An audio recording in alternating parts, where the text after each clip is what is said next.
Well, it's colder than crap, so I guess we'll do this video in the truck today. But I don't want to make this sound like it's going to be horrible. But we're going to talk about math and how important it is to have a grasp of your numbers. So just bear with me. I'll tie it all together.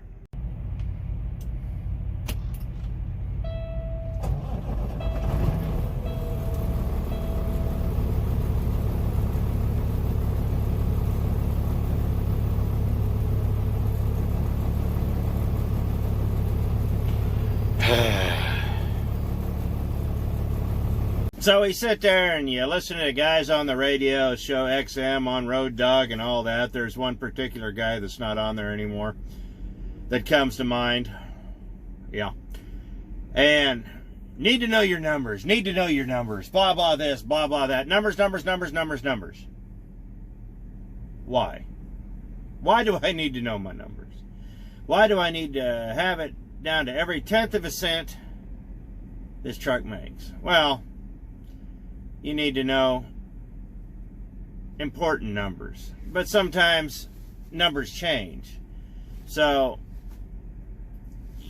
a lot of guys get too hung up on their numbers instead of just what they're making.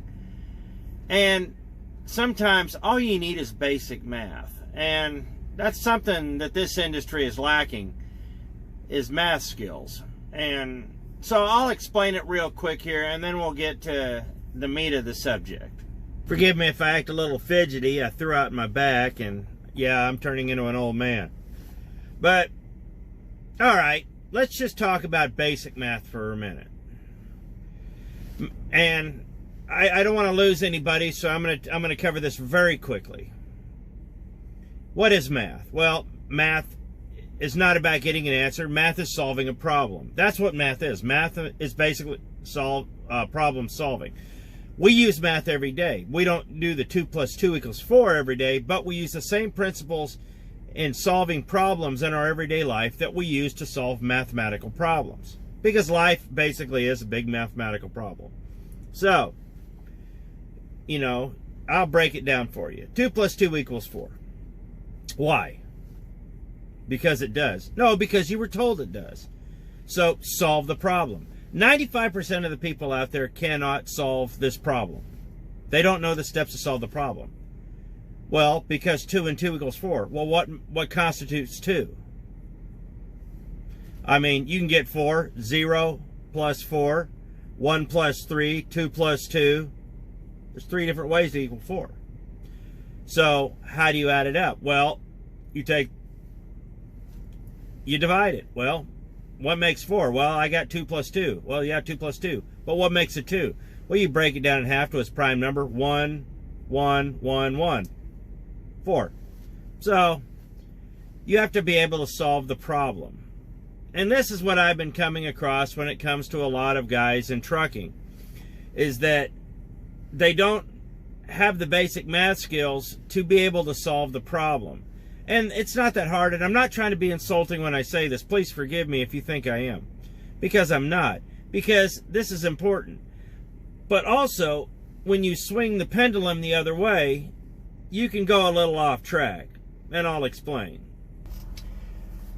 Some people get so engrossed in their numbers that they're literally splitting hairs over pennies.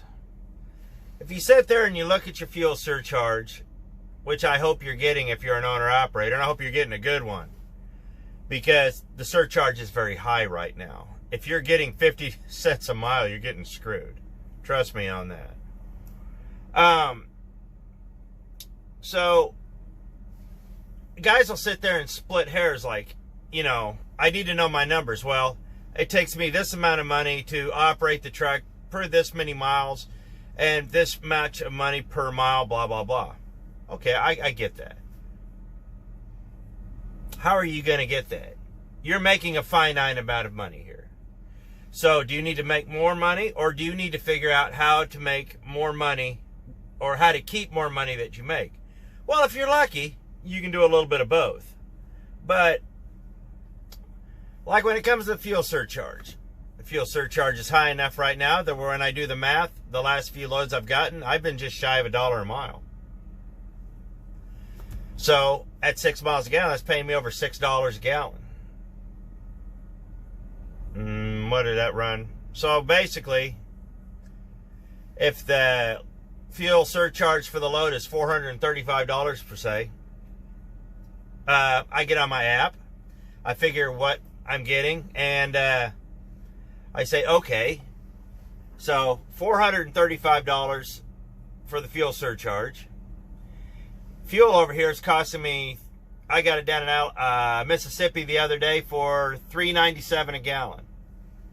Hey, I put 100 gallons in. That got me the load, and I pocketed a little extra money. So that's being simplistic. So I just basically said $3.97 or $397. It's 100 gallons. That's the kind of math you kind of need. But it gets a little goofier than that. Now, I've always said that if you're going to be in this business, you need to be making money. You need to know what you're making. You need a good percentage. I argue with people about this all the time. If you're getting paid mileage as an owner-operator and the national average, you're getting screwed. I'm not even gonna mince words. You are screwing yourself. I'm seeing guys right now doing that, and they're getting 50 to 60% of the fuel surcharge on the high end, and they're getting 25 to 30% of the load. That's not a lie. That's a joke. I know what a lot of these loads pay. I know what I'm getting paid, and I know what I'm making. So when you sit there and you figure out what you need to be making and what the truck needs to be earning per mile, you know, you just kind of go from there. Now, I said that's, if you're putting money in your pocket and your bills are paid and you're paying your taxes, you know, take care of the big numbers. The small numbers will take care of themselves, you know. But you need to know math. What is your truck getting miles per gallon? How far can you go on the fuel that you have? You know, things of this nature. You need to know your costs. You need to know, you know, when do I need to get serviced? And basically, you need to be putting money away. And taxes is another place where you're going to need math. If you're working off a 1099, you need to be putting away between 5 and 9% of every paycheck, which on a calculator is really easy to get, you know, but basically 10% of $100 is $10. So you need to know that. But you need to be putting that money away every paycheck to pay your taxes. Well, how did I come up with that number? Well, I'll tell you this. At a bare minimum, especially with inflation being what it is and the price of fuel, you need to be making at least $45,000 gross every quarter. So you need to be putting 9% away for your taxes. So let's see, what would that be? 9% of 45,000, basically about $7,000 a quarter. Roughly. Somewhere in there, yeah. And you're gonna, you know, everybody thinks that they're gonna make it up on the back end. Trust me. You're gonna be making payments to Uncle Sam and trying to figure out how you're paying taxes the next year. Save it while you got it. Trust me on that. But then there's another thing that guys need to do and learn, and it's percentages. What constitutes a percentage? Even with your fuel gauge, you need to know percentages. My back gave me a little bit of a twinge. Percentages are important. But if we look at the fuel gauge, I'll show you how to make it easy. It's a lot easier than a person would think. And you can still turn percentages into fractions. Fractions and percentages, there's a way to do it. And I could probably look it up and give you a long, detailed explanation, but I won't. So I'm going to show you the fuel gauge, and then we'll go from there. As we look at the fuel gauge, you have an eighth, a quarter, a half, 3/4, and 7/8, and full. So this is all split in eighths. This is 8/8. This is 4/8, which is actually 1/2. This is 2/8, which is 1/4. This is 1/8, which is 1/8. And this is 0/8, which is empty. So this is 50%. This is 75%. This is 25%. So if you do it on a scale of 0 to 100, it makes it really easy. And I suppose if I really got out there, I could probably figure out what this is. Well, this is 12.5%, because this is half of 25. Then you'd have to add another 12.5, and then you'd have to add another. Yeah, see, it's yeah. No, maybe. I don't know. I'd have to do the math. But you see what I'm saying. You're just breaking things down into percentages. This is 1/2. This is 50%. 0.50. Sometimes I start talking math and I get out on a limb. It's one of the things I'm almost good at. So, but it's not that hard once you figure it out. And then you can know how big your tanks are, and you can start using math. Well, see, I have, my tanks are 120 gallons, so I have 240 gallons. But basically, I run it out to more like 220 gallons. You know, you're going to have 8 to 10%, which is not usable. So, all the way around. So basically, when I have a full tank of fuel, I have, let's just say, I have 240 gallons. So, I get half a tank, I got 120 gallons. How far can I go on 120 gallons? You need to know your mileage. If you're making 6.5 to 7, you can just times that. Well, if I'm making 7 miles per gallon and I can go 100 miles, hey, guess what? I got 100 gallons. Theoretically, you can go 700 miles. It's up to you if you want to push it that hard. But I guarantee your light will be on, because there's all sorts of variables. But, you know, it helps out, and it also helps if you have a good sending unit that works properly. I got a short in the one on the passenger side, so I don't trust that one. But if you know your truck and you know your fuel gauge and you know your mileage, this is where math is real helpful.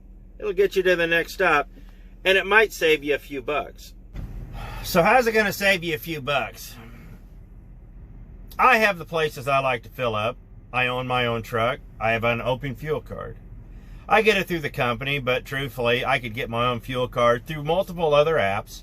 I'd have to do my own fuel reporting if I did, but I can get it through multiple other apps, and I can get 30 to 60 to 90% cents off a gallon. I mean, when I got fuel in Mississippi the other day, I paid $3.97 a gallon, but the pump price was $4.84. So I'm knocking, what, 90 cents off a gallon, somewhere in there? I would take math. And, but that right there allows you to know what your limits are. So even though the pump says this, you know how many gallons you can put in the truck. Put a little extra gas in the truck, or diesel in the truck. That's important to know. It'll help you get, down the road a little further, and it'll save you a few bucks. Also, if you're on your fuel app and you're seeing, well, it's a penny cheaper across the street, man, the fuel is so high right now. Why are you going to sit there and risk screwing up your book and fighting another line and this and that over essentially what'll be about 85 cents? Don't worry about 85 cents. Don't worry about $2.85.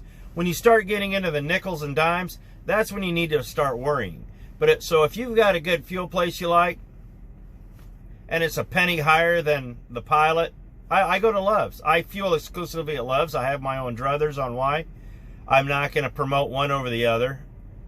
I like things about both fuel stops, but I like Love's fuel better than I like Pilot. That's just my own personal preference. But a lot of times Pilot's got fuel that's 2 or 3 cents a gallon cheaper. I'm not going to sit there and sweat over $1.50. That's really what it comes down to, is $1.50. Now, if I had 500, 600, 700 trucks, that would be a different story. I got one truck. I'm going to get fuel where I need to get fuel. So that's something to think about. But use your app, use your math, figure out where you're going to get your best bang for your buck without screwing up your clock. So you're looking at me going, why are you bringing this up? Why are you nerding out? You know, math is math. I got a calculator. Yeah. But I brought it up to talk about problem solving. All of these problems that you have can be solved using the same fundamentals and basics of steps of problem solving used in math. But not only that, and I'll cut to the quick right here, is that what I'm noticing with a lot of new owner-operators is that they're stressing out over numbers without understanding the math. That's the long and short of it. Yes, math is important. You need to know your numbers to a point. But if you're only making a set amount of numbers, you're only getting a base number, you need to figure out how to do more with less. The numbers that I'm talking about is the ones that these new drivers stress over. And a lot of these things that they're stressing over are completely inconsequential. You know, you're going to need fuel. Do what you need to do to get your fuel mileage without screwing yourself. If you need to go a few extra miles out of route because it's quicker, do that. If you need to, you know, whatever you need to do to maximize your profit, do that. But maximizing your profit involves basic math. And that's one thing a lot of these lease companies are counting on the driver not knowing. The company driver that they hired, they're like, we got you covered. No, they've got themselves covered. They don't have you covered. Have you ever noticed that they take all their money out before they give you yours? Math. You need it. And once you start getting smart and you start understanding how all these numbers translate into your day-to-day life, when you start understanding fuel and taxes and you know, cost per gallon and fuel tax and fuel surcharge and mileage and percentages, it sounds like a lot, but it's really not. It becomes second nature after a while. I've been doing this 21 years, and I've been an owner-operator for, what, 8 now, I think? And, yeah, the first couple of years, it was tough. But I found my groove. And once you find your groove, one or two things is going to happen. If you're leased onto a company and you start realizing you're eventually going to move on, or they're going to fire you when you get too smart. But two, you're going to start understanding what you're worth. This is what I say to a lot of these lease drivers. You're worth a lot more than that. I see the ads. You can make up to. Well, yeah. And I don't want to go in on this tangent again. But this is why I've always said that people need to know basic math. Know your numbers. But knowing your numbers is important, but know the right numbers. Don't sit there and get hung up on pennies and half a pennies and fractionals and this, that, and the other thing. You need to know what you're making, what your fuel costs, and how much you can pocket, and what needs to go to taxes. 4 things to start. That's what you need to know. Video's not too terribly long today, but it's something that I've been thinking about, that I'm sitting there watching online, and I read a lot of these things on a lot of these trucking forums and these trucking pages, and I'm like, these guys, they're being preyed upon by people who know better. I don't want you to be preyed upon by people who know better. I want you guys to be healthy, I want you to be wealthy, and I want you to be wise. I know it sounds cliche and stupid, but I really do mean this, because I want you guys to be the best, most educated truckers you can be. That's why I'm talking about math today. I didn't go in too deep. It may sound a little odd, but hey, I just want you guys to be well. So I appreciate it. Thanks for watching. Just experiment with all these things that I've been talking about and see what your numbers are. You'll be surprised. You'll be really surprised, and I hope it's a good surprise. So I appreciate it. Thanks for watching. We'll see you next video.